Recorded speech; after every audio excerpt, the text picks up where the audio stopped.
អូខេអញ្ចឹងគឺយើងចាប់ផ្ដើមធ្វើការងាររៀនបង្កើតtable ហើយនឹងចងប្រព័ន្ធ table ទាំងអស់ហ្នឹងណាអញ្ចឹងមុននឹងយើងអាចបង្កើតអានេះបានក៏យើងទៅសិក្សាខ្លះៗទៅលើអំពីទំនាក់ទំនងគេហៅថាការងារមួយគឺtable relationship បាទ relationship ណាបាទដែលក្នុងហ្នឹងគឺ concept របស់ database server របស់យើងវាមានការចងទម្រង់ one to one relationship បាទ relationship ទី1វាមានទម្រង់ឲ្យ one to many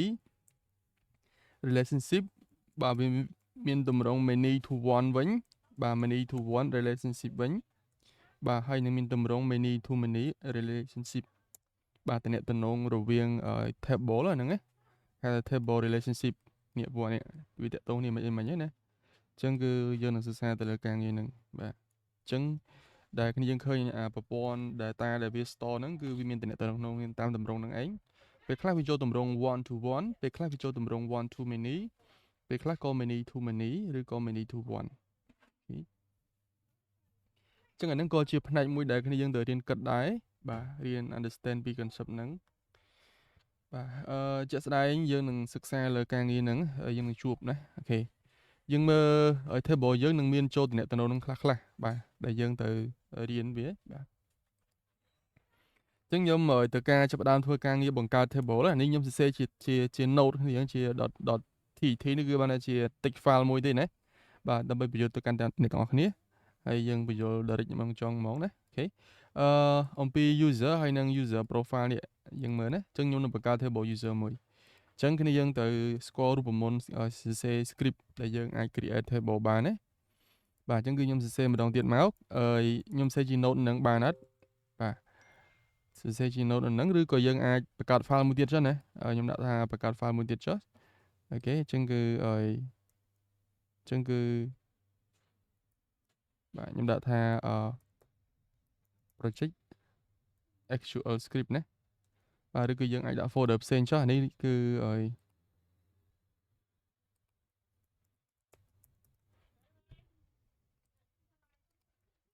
actual table.actual ខ្ញុំបង្កើត folder ឈ្មោះថា project មួយហើយខ្ញុំដាក់ថា actual stray table.actual ណាអញ្ចឹង extension វាគឺ .actual ដោយសារតែយើងចង់សរសេរ actual នៅនឹងហ្មងទៅវាស្គាល់អា syntax ហ្នឹងណានៅក្នុង VS Code ហ្នឹងវាគ្រាន់តែជា text editor ទេហើយយើងអាចសេហ្នឹងហើយយកទៅ run នៅលើ server ទៅអញ្ចឹងគឺគោលបំណងយើងនេះគឺយើង run ការងារនេះអញ្ចឹងគឺយើងត្រូវការបង្កើត table ពីរនេះសិនបាទដែលយើងអាចមើលណា table ពីរនេះសិនមកហើយយើងចងតំណតំណងវាពីរហ្នឹងសិនទីមួយគឺយើងត្រូវតែសរសេរ script អានេះគេហៅថាវិធី comment គ្នាណា comment គេហៅថា comment ហ្នឹងគឺយើងសញ្ញា tray ពីរអញ្ចឹងមកវា comment ដែរនៅក្នុង database server ណាក៏វា comment ដែរប៉ុន្តែថា code ហ្នឹងវាអត់ read ទេវា ignore ចោលអញ្ចឹងអូខេចាប់ផ្ដើមសរសេរមកណាអញ្ចឹងគឺរូបមន្តរបស់យើងគឺ create បាទអញ្ចឹងគឺ table ចង់សរសេរសធំក៏បានសទូចក៏បានណាបាទពេលយើងសរសេរសធំអូខេcreate table ឈ្មោះtable យើងទៅសេត្រូវណាបាទ table អញ្ចឹងឈ្មោះuser table បាទ user table បើកបិទមកហើយយើងត្រូវការដាក់ column ដែលវាមានណាបាទឥឡូវខ្ញុំចាប់ផ្ដើមបង្កើត table ហ្នឹងមួយសិនហើយយើងបង្កើត table profile យើងរៀនចងតំណតំណងវានេះបាទ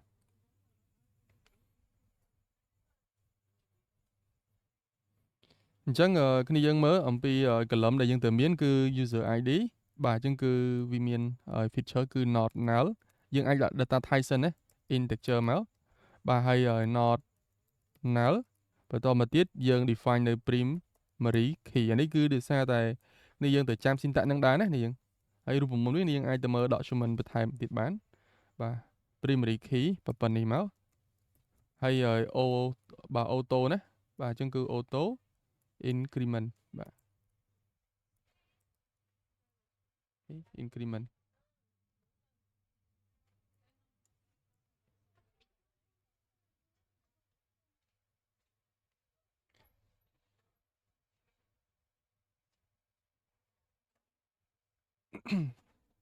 សរសេរត្រូវនេះយើង auto increment ណាអញ្ចឹងយើងមើល table យើង auto increment ណាអូខេ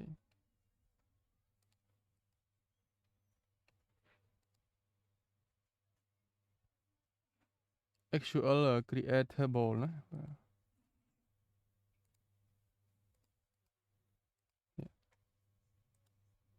យើងបានកត់ត្រាទុកកមុនណាបាត់ history នឹងបាត់ហើយបាទនេះណា auto increment ណាបាទអាហ្នឹងបើយើងសរសេរនៅលើ server វា suggest យើងណាបាទ auto increment នេះប៉ុណ្្នឹងហើយអញ្ចឹង column ទី1អូខេអញ្ចឹងគឺ column បន្ទាប់នេះ copy មកបាទ email បាទអញ្ចឹងគឺវ៉ាឆាបាទវ៉ាឆាយើងអាចដាក់លេងបានណាឲ្យធម្ម120តួអក្សរបន្តមកទៀត require អញ្ចឹងគឺយើងដាក់ថា not null បាទ not null email ហើយយើងចង់វា unique គឺវាមាន column unique មួយទៀតណាបាទ unique បាទនេះ unique កាលណាយើងដាក់ unique អញ្ចឹង record ហ្នឹងវាតែ unique អត់អាចស្ទួនគ្នាបានទេដោយសារតែ email យើងឲ្យ load អត់ឲ្យស្ទួនគ្នាបានណាអញ្ចឹងគឺយើងគួរតែ define វា unique not null unique email តោះណា yes តមកទៀតគឺយើងមានតទៅជាមួយនឹង password បាទអញ្ចឹងគឺ password គឺយើងដាក់ជា varchar ដែរមកបាទអញ្ចឹងគឺ length វា255ប៉ុណ្ណឹងយើងអាចថាគ្រប់គ្រាន់អូខេហើយ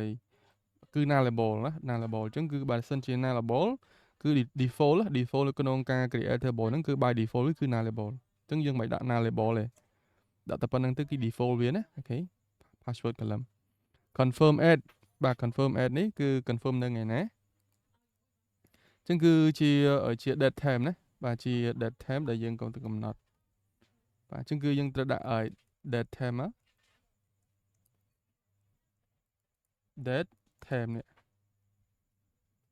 បាទ date e ហើយ time អូខេ date time អញ្ចឹងគឺអាច null បានទេយើងអាច null បានគេ default null ទេអញ្ចឹងdefault null គឺគ្នាអាចដាក់គេជាបានហើយគឺ default value null default null ចេះគឺបានន័យថា default null យើងកំណត់ឲ្យវាមានការ store នៅ default value null បានហ្នឹងណាអូខេ null default null status គឺ boolean អញ្ចឹងគឺ boolean បាទដូចយើងបានសិក្សាលើកមុនគឺយើងប្រើ tiny in ណា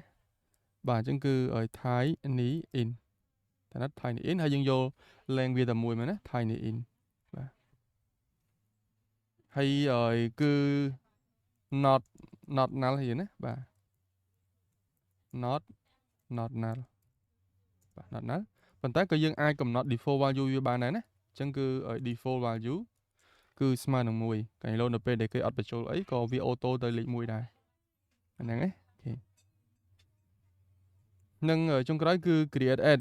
បាទអញ្ចឹងគឺ create add គឺជា column បន្តទៀតអញ្ចឹងគឺ column គឺ trigger ថា user នឹង create នៅថ្ងៃណាអញ្ចឹងគឺយើងអត់គួរយក date time ទេ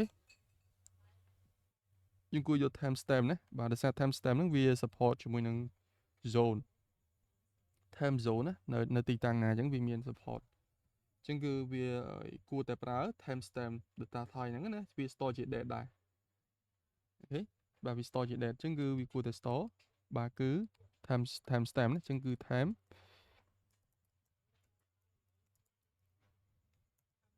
បាទ time stamp ហើយបន្តមកទៀតអាហ្នឹងគឺ data type វាណាបាទ time stamp ទៅអាហ្នឹងគឺវា auto បាទ auto trigger ហើយពេលយើងសរសេរ data insert វាហ្នឹងគឺយើងអត់ត្រូវការដាក់វាទេឲ្យវា auto ណាអូខេហើយយើងត្រូវការដាក់ default មួយដែរគឺ default value វាគឺ current បាទអញ្ចឹងគឺមាន current បាទហ្នឹងក៏សម្រាប់ថ្មីដែរ current time stamp បាទ current time stamp យ៉ាងហ្មងណា time បាទ current time stamp បាទហ្នឹងគឺបើន័យថាពេលដែលគេអត់បញ្ចូល data by default ហ្នឹងវាយកអាប្រភេទ time stamp ហ្នឹងឯងគឺពេលវេលានៅ zone របស់ server ហ្នឹងណានៅណាយកដាក់ឲ្យយើងអូខេបាទហ្នឹងគឺ current time stamp បាទតោះអានេះគឺយើងបានបង្កើត table មួយគឺ table user អញ្ចឹងអ្វីដែលគ្នាយើងអាច verify ឡើងវិញគឺទី1មានការកំណត់នៅ column ទាំងអស់ data type នេះ varchar date time tiny in time stamp តនេះគឺដឹងថា not null អញ្ចឹងអាណាដែល not null គឺយើងដាក់ពីមុខមកគឺ not null not null not null ហើយនេះគឺអាច null បានដោយសារតែពេលដែលគេបង្កើតភ្លាម password ហ្នឹងអាចអត់ទាន់មានទេអញ្ចឹងណាអត់ទាន់មានគេអាចសិតតាមក្រោយអញ្ចឹងទៅឧទាហរណ៍ណាអញ្ចឹងបើយើងដាក់វា null សិនណា nullable បាទ nullable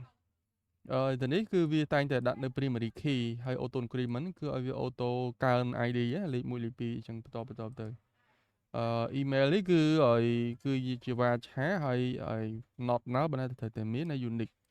បាទហ្នឹងគឺយើង specific មួយនេះគឺ property ថ្មីនេះគឺប្រើប្រាស់ unique គឺជា keyword ហើយនៅពេលដែលយើងដាក់នៅកន្លែងហ្នឹងឲ្យ column មួយហ្នឹងបើថា column មួយហ្នឹងត្រូវតែដាច់ខាតគឺ unique បើថាมันអាចស្ទួនគ្នាបានទេ email มันអាចស្ទួនគ្នាបានទេតែណាត់ email ត្រូវតែខុសគ្នា user នីមួយៗត្រូវតែមាន email ខុសគ្នាអត់អាច email ដូចគ្នាបានទេអញ្ចឹងបើសិនជាយើងអត់ការពីកន្លែងហ្នឹងគេអាច insert data មកស្ទួនអញ្ចឹងអាហ្នឹងគឺជាកន្លែង trigger មួយ server យើងនឹងមិនទទួលយក email ទាំង line ណាដែលវាមានស្រាប់អត់ទទួលយកទេណាអូខេអញ្ចឹងអាហ្នឹងគឺ unique key ហ្នឹងណា password confirm that បាទ confirm that time confirm that time បាទ that time ហើយនឹង time stamp ដូចតែគ្នាហ្នឹងគាត់ថានេះវា support ជាមួយនឹង zone អញ្ចឹងនេះវា store ទាំង date store ទាំង time បានគ្នាណា default វា null បាទ boolean បើប៉ុណ្្នឹងឯងតោះអញ្ចឹងអានេះគឺ create table user មួយបាទអញ្ចឹង table user អាចថាជា table មួយ strong បាទ strong គេហៅ strong entity វាអត់អាស្រ័យលើគេអញ្ចឹងណាបាទវាជា table main មួយដែរបាទអញ្ចឹងទីទៀតបានអានេះវាអាស្រ័យជាមួយនឹង table user ដែលថាវាចងតំណគ្នាអញ្ចឹងនេះគឺអំពី table user មួយហ្នឹងណាបាទ user មួយហ្នឹងអញ្ចឹងគឺខ្ញុំ copy មកខ្ញុំបង្កើត table មួយទៀតគឺ table user profile នេះអញ្ចឹងខ្ញុំ copy ឈ្មោះហ្នឹងមកបង្កើត script ហ្នឹងមួយទៀតណា user profile ហើយនេះគឺជា script ដែលយើងយកទៅ run លើ server ហ្មងហើយអញ្ចឹងគឺយើងទៅ define column ណាគេ ID ហ្នឹង correct ណាយើងត្រូវតែមាននេះគេ user ID នេះបាទ user ID នេះគឺយើងត្រូវដាក់ថាជា in ហើយបន្តមកទៀតគឺ not null តោះណាត់ not null នេះហើយគឺគ្នាយើងគឺយើងត្រូវកំណត់ទំនាក់ទំនងកន្លែងហ្នឹងគេហៅថា foreign key ទៅនេះណា column ហ្នឹងគេហៅថា foreign key FK foreign key អា column ពួកនេះគេហៅថា primary key នេះ PK អានឹងអក្សរកាត់វាណាយើងក្នុងការចង DB គឺយើងត្រូវដឹងអាហ្នឹង primary ហើយនិង foreign key អានេះក៏ primary key នេះនិយាយរួមអត្ថន័យ PK ហ្នឹងគឺបានន័យថាជាប្រភេទ identify សម្រាប់ record ហ្នឹងណាគឺ unique not null បាទគេតែងតែប្រើប្រាស់វាអញ្ចឹងគឺវាជាប្រភេទជាលេខណាហើយសម្គាល់សម្រាប់ record មួយហ្នឹងអញ្ចឹង primary key table នីមួយវាតែងតែមាន primary key វាមួយឃើញទេ primary key ហើយ table នេះវាមាន foreign key ដោយសារតែហេតុអីបានវាមាន foreign key យើងត្រូវការធ្វើការងារចងឲ្យ table user ហ្នឹងជាមួយនឹងuser profile ហ្នឹងជាមួយនឹងtable user នេះបាទថាតើprofile ហ្នឹងរបស់ user មួយណាអញ្ចឹងបើយើងត្រូវដាក់លេខសម្គាល់មួយណាដែលជា reference ចងគ្នាកន្លែងហ្នឹងហើយដែលវាត្រូវការធ្វើការងារ relate ជាមួយគ្នាណាបាទអូខេអញ្ចឹងប៉ុណ្្នឹងអញ្ចឹងគឺយើងមានចំពោះ column បាទតើតងជាមួយនឹង image បាទយើងមាន phone អីបន្ថែមទៀតអញ្ចឹងគឺយើងដាក់មក varchar បាទគឺបានថាពួកហ្នឹងសិតតែពួកអាច require បានណាបាទអញ្ចឹងគឺ varchar ហើយបន្តមកទៀតយើងមាន telephone លេខទូរស័ព្ទយើងមាន address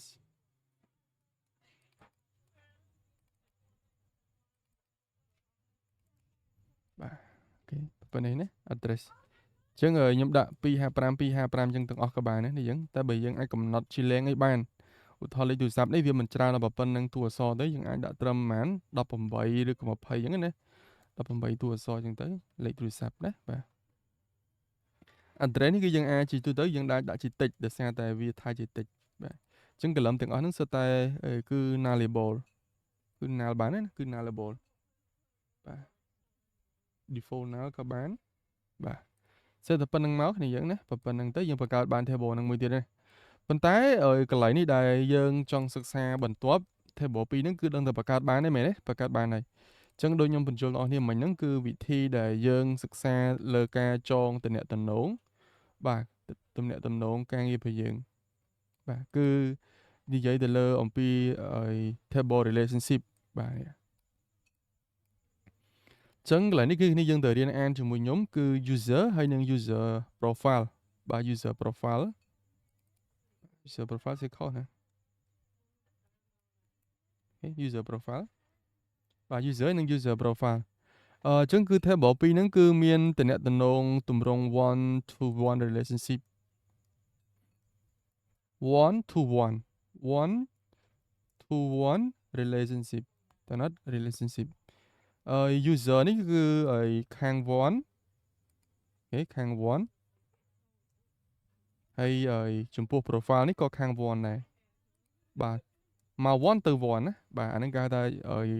table relationship ចូលទម្រង់ one to one relationship នេះយើងទៅរៀនអានអំពី statement ហ្នឹងគឺ one to one បើន័យថា user មួយអាចមាន profile មួយឬច្រើនតើណាត់បាទ user មួយអាចមាន profile មួយឬច្រើនមែនទេបាទ user មួយ has one profile អត់អាចមាន multiple ហ្នឹងមែនទេបាទ user one have one profile ហើយ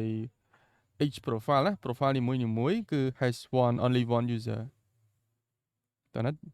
one user has only one profile អញ្ចឹងគឺ statement វាអានថា one user has only one profile នេះ has only one profile នេះ table ហ្នឹងណានេះមាន table នេះហើយតែមួយដល់ពេលបន្តមកទៀតគេអានពី user profile មកវិញគេថាគ្រប់ user profile នីមួយណា each user profile ហ្នឹងបាទអញ្ចឹងគឺ has only one user វិញតើណាត់ one user វិញអញ្ចឹងគឺ user មួយមានបាទមាន profile តែមួយគត់ only one user profile ហើយគ្រប់ profile នីមួយបាទគឺជារបស់ user តែមួយគត់ឬក៏ has only one user ដូចគ្នាណាបាទអញ្ចឹងគឺបើន័យថាមានមួយទៅមួយណាបាទមួយទៅមួយ one to one អាហ្នឹងគេហៅថាទំនាក់ទំនង one to one relationship បាទអានេះគឺជា table មួយដែលឧទាហរណ៍អំពីទំនាក់ទំនងហ្នឹងណាគ្នា yes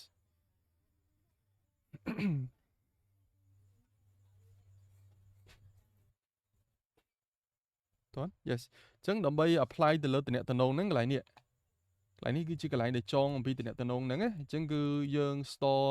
បង្កើត table ថ្មីកន្លែងនេះមួយគឺជា table មួយដែលវាពឹងផ្អែកទៅលើ table user វាត្រូវការ store ID របស់ table user អញ្ចឹងកន្លែងនេះគឺគ្នាយើងត្រូវគេមាន script គេសម្រាប់ចងណាបាទ script ចងទិន្នន័យអញ្ចឹងគ្នាយើងរៀនមើលអំពីតំណែងហ្នឹងអញ្ចឹងគឺចងគ្នាយើងសរសេររូបមន្តវាគឺយើងត្រូវកំណត់ថាវាជា foreign key វាជា foreign key ហ្នឹង foreign key reference ជាមួយនឹង table ណា primary key ខ្ញុំបញ្យល់ណាគឺបានន័យថា unique not null បាទជា identifier សម្រាប់record នីមួយក្នុង table របស់យើងដល់ពេល foreign key គឺជា table នៅខាងtable ផ្សេងក្រៅពីខ្លួនវាអាចស្ទួនគ្នាបានណាបាទស្ទួនគ្នាឬក៏អត់អញ្ចឹងទៅអញ្ចឹងទៅនេះក៏វាជា foreign key មួយដែរអញ្ចឹងគឺយើងទៅកំណត់លក្ខណៈឲ្យវាដើម្បីចងតំណែងជាមួយ table user អញ្ចឹងគ្នាយើងទៅបង្ហាញលក្ខណៈហ្នឹងបាទបង្ហាញលក្ខណៈហ្នឹងបាទទៅនេះយើងត្រូវកំណត់បាទអញ្ចឹងគឺ ID not null ហើយបាទអ្វីដែលគ្នាយើងទៅដាក់មួយទៀតគឺ unique មួយទៀតណា unique មួយទៀតកន្លែង unique ហ្នឹងជាកន្លែងបញ្ជាក់មួយថាបើន័យថាម៉េចបាទ unique ហ្នឹងណា unique ក្នុងកន្លែងហ្នឹងគឺបើន័យថាពេលដែល record user ហ្នឹងមានមកគឺត្រូវតែ unique អត់អាចស្ទួនគ្នាបានទេបើស្ទួនគ្នាបានបើន័យថា user ហ្នឹងមាន multiple profile អញ្ចឹងគឺយើងដាក់ unique អាហ្នឹងមួយទៅបើន័យថា record ហ្នឹងគឺ store បានតែមួយ user ទេ profile គាត់ណាអត់អាច store ពី record បានទេតែហ្នឹងណាបាទអញ្ចឹងការចងទិន្នន័យក្នុង one to one គឺយើងគួរដាក់អាហ្នឹងគឺទៅ unique បាទប្រភេទ unique constraint មួយទៀតដើម្បី detect នៅក្នុងការ store data នៅក្នុង table ហ្នឹងឲ្យ make sure ថាដល់ពេល data ចូលគឺត្រូវតែ unique បាទអញ្ចឹង table នេះគឺជា table store user profile អញ្ចឹង profile នីមួយត្រូវតែ unique មិនអញ្ចឹងមែនអត់អូខេអាហ្នឹងគឺលក្ខណៈហ្នឹងប៉ុន្តែមួយទៀតគឺយើងត្រូវសរសេរបង្កើតចងខ្សែគឺចង reference ហ្នឹងគេហៅចងតំណែងហ្នឹងឯងអញ្ចឹងគឺយើងត្រូវកំណត់ឲ្យវាមួយគឺ foreign key ចឹងសរសេរពាក្យហ្នឹងគេសរសេរ foreign keyបាទ EIGN ចឹងនេះចឹងណាបាទ foreign key បាទ foreign ឲ្យ key ចេះមកអូខេនេះរូបមន្តវាណា foreign key អានេះគឺ primary key PK អានេះ FK ណានេះ foreign key នេះបាទ foreign key ហ្នឹងគឺយើង foreign key ឲ្យ column មួយណាគេគឺយើងឲ្យយើង foreign key ដក clear មកគឺយើងឲ្យ column user ID នេះបាទយើងក៏កំណត់វាជា foreign key ដែលវាឲ្យ reference ចឹងគេរូបមន្តគេសេ reference បាទ reference ណាបាទ reference ផ្សេងចេះបាទ reference ជាមួយនឹង table ណានេះអាហ្នឹង reference ជាមួយនឹង table user នេះចឹង reference ជាមួយ table user ហ្នឹងត្រង់ column មួយណាចឹងត្រង់ column user ID នេះចឹងគឺយើងទៅដាក់ ID ចឹងទៅប៉ុណ្្នឹងឯងយល់ទេអាហ្នឹងគឺបានន័យថាយើងចងទំនាក់ទំនងនេះយើងចងទំនាក់ទំនងហ្នឹងចង relationship ទំនាក់ទំនងមិនគឺកំណត់ឲ្យ user ID ដែលនៅក្នុង table នេះឲ្យវាមានទំនាក់ទំនង reference ទៅកាន់ ID នៅក្នុង table user កាលណាចងទំនាក់ទំនងអញ្ចឹងទៅវាចេះ trigger ID នៅពេលដែល insert ចូលត្រូវតែជា ID ដែលមាន available នៅក្នុង table user បើយើង insert ខុសទៅពីទៅក៏វាអត់ឲ្យដែរតែហ្នឹងណាបាទអញ្ចឹងគឺជា constraint key មួយចងទំនាក់ទំនងរវាង user ហើយនិង user profile ប៉ុណ្ណឹងចឹងគ្នាយើងចាប់ផ្ដើមយកវាយកទៅធ្វើការងារគឺបាទ create ជា table តែម្ដងចឹងគ្នាយើងឃើញថានៅក្នុង DB យើងគឺមាន DBV3 មួយនេះមែនទេបាទ DBV3 នេះណាបាទចឹងគឺមាននៅនឹងមួយបាទនេះ table ដែលយើងបង្កើតលើកមុនអូខេចឹងគឺខ្ញុំសូមដាក់ project name តែម្ដងណាខ្ញុំបង្កើត DB ថ្មីកុំឲ្យវាច្រឡំជាមួយនឹងណាអូខេឬក៏យើង delete នឹងចោលមកក៏បានអូខេបាទយើងខ្ញុំសូមបង្កើតឲ្យឈ្មោះថ្មីគឺ new project បាទខ្ញុំដាក់ថា DBV3 project DB បាទអញ្ចឹងគឺ V3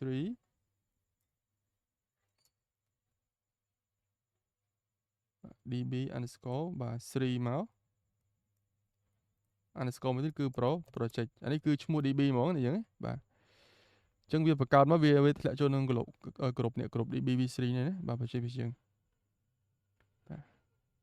អញ្ចឹងពីនេះគឺជា table នេះគឺជា database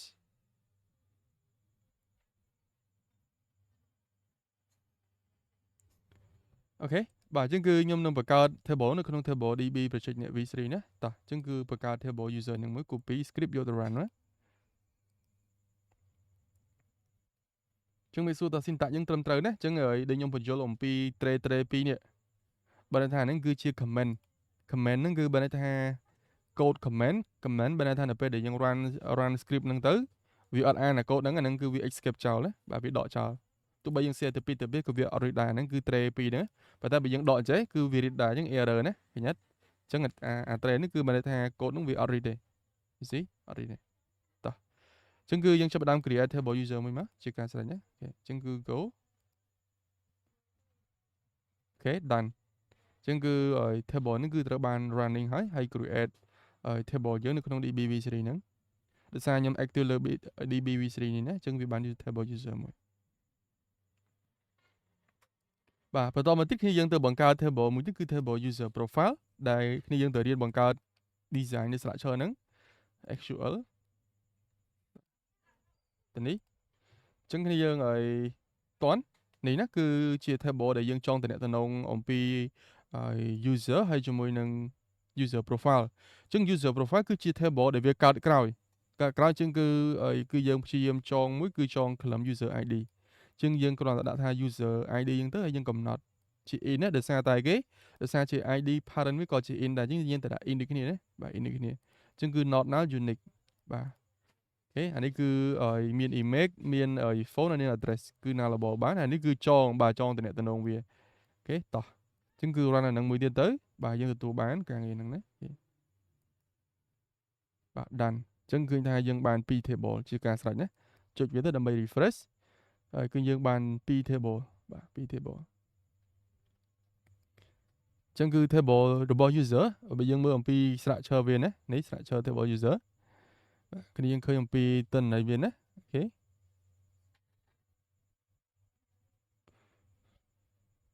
បាទឃើញនេះគឺ integer varchar date time tiny int timestamp នេះ current timestamp default value 1 default value null ណានអញ្ចឹងណាអូខេហើយមាន column នេះ null អត់ no ដល់ពេល password នេះ yes តែណាត់អញ្ចឹងហេតុបានជា password វាអាច null បាន confirm password null បានអានេះហេតុអីមិនវា no ដោយសារតែដល់ពេលដែលយើង create table គឺយើងកំណត់ថា not null ចេះអញ្ចឹងកាលណាដែល not null គឺបានន័យថាត្រូវតែមានដល់ពេលអានោះយើងអត់ដាក់បានន័យថាគឺវា by default វា null ហើយអញ្ចឹងគឺ null ហ្នឹងគឺ yes អូខេបាទហ្នឹងហើយគឺជាអ្វីដែលយើងកំណត់ឲ្យវាណាហ្នឹងហើយអូខេអានេះគឺមាន sound key គឺកំណត់វានៅ unique បាទសម្រាប់ table user ហ្នឹងប៉ុណ្ណឹងដល់ពេលយើងមកមើលអំពី user profile ឃើញថាស្លាកឈរវាដូចគ្នាគឺវាមាន in ឃើញ in ដូចគ្នាប៉ុន្តែនេះក៏មានរូបសោមួយដែរហើយសោហ្នឹងគឺជាសោដែលយើងបានចងតំណទៅកាន់ table ហ្នឹងហើយណាបាទទៅកាន់ table ហ្នឹងហើយអញ្ចឹងនេះគឺ column បន្តទៀតអូខេតោះអញ្ចឹងគឺយើងសេលេលើ database server ហ្នឹងមកហើយគឺយើងមើលអុសមកខាងឆ្វេងនេះណាអាខាងក្រោមគេនេះអញ្ចឹងសេលេលើ DB ហ្នឹងក៏ make sure ណា make sure តែយើងសេលេលើ database ហ្នឹង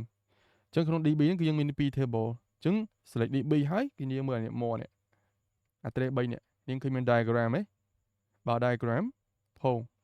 អញ្ចឹងយើង select diagram មកគឺយើងអាចមើល diagram បាននេះអញ្ចឹងគឺវិធីមើល diagram នេះវានៅក្រោមនេះ yes sorry បាទនេះយើងឃើញទេបាទគឺជាតំណរវាង user ហើយនឹង table ហ្នឹងយើងបាទ user ហើយជាមួយនឹង user profile អញ្ចឹងគឺវាមានតំណនេះអញ្ចឹងយើងអាចមើលលើ graph ហ្នឹងណាគេអានេះគេហៅ entity diagram ណាអូខេបាទ entity diagram យើងឃើញអំពី table ដែលវាមានតំណគ្នា table ឈ្មោះ user ហើយនឹង user profile អញ្ចឹងឃើញថា user ហ្នឹងវាចងជាមួយនឹង user ID នេះអូខេបាទប៉ុណ្ណឹងតោះនេះគឺជាយើងបើយើងចង់មើលតំណណាចូលកន្លែងទី1ចុចកន្លែង DB មក DB វាលេខនៅ table អញ្ចឹងយើងមានកន្លែង tray រកពាក្យ design នេះមក design ហ្នឹងយើងវា drop down មកនេះហ្នឹងណា show យើងអាច drag drop ទៅវា show ជា interface យើងឃើញអំពីតំណ entity ទាំងអស់ហ្នឹងអញ្ចឹងណាបាទគាត់ថាហ្នឹងវាអាច slow ដែរអញ្ចឹងទៅណានេះអូខេប៉ុណ្ណេះតោះអូខេអញ្ចឹងគឺ done ទៅនឹងការបង្កើត user ហើយនឹង user profile ដែល concept ហ្នឹងគឺចូលទម្រង់ one to one relationship បាទគឺ user មួយមាន profile មួយ profile នីមួយគឺជារបស់ user តែម្នាក់គត់ណានេះហើយគឺជាកន្លែងចងតំណវាប៉ុណ្ណឹង reference បញ្ជាក់ថាឲ្យ column ហ្នឹងគឺចងជាមួយនឹង column មួយណានៅក្នុង table ណាខាងរូបមន្តនេះណាយើងបាទដល់ពេលយើងបង្កើត table ណាដែលមានតំណអញ្ចឹងគឺទៅ syntax អញ្ចឹងអា syntax ហ្នឹងដូចគ្នាណាអូខេតោះប៉ុណ្ណឹង